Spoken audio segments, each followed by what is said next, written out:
துளாராசி நண்பர்களே, நல்ல மாற்றங்கள் அப்படிங்கிறது ஒன்று நடக்கும். நம்பர் 1. நம்பர் 2 என்னென்னா, இவ்வளோ செஞ்சோம் ஆனாலும் ஒரு திருப்தி இல்லையேங்கிற ஒரு எண்ணங்கள் இருக்கும். பொண்ணோ பையனோ இருந்தாங்கன்னா அவங்கள பற்றிய கவலைகள் அப்பப்போ தோணும். அவங்களுடைய ஸ்கின் சம்மந்தமான உபாதை, அவங்களுடைய வாழ்க்கை சம்மந்தமான விஷயங்களை பற்றி தோணக்கூடியதை நம்ம பார்க்க முடியுது.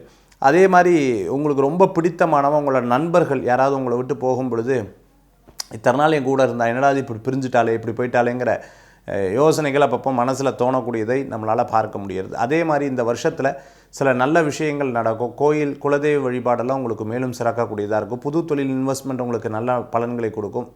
வேலை ஆட்கள் மூலமாக இந்த பிரச்சனைகள் கொஞ்சம் கொஞ்சமாக தீரும்.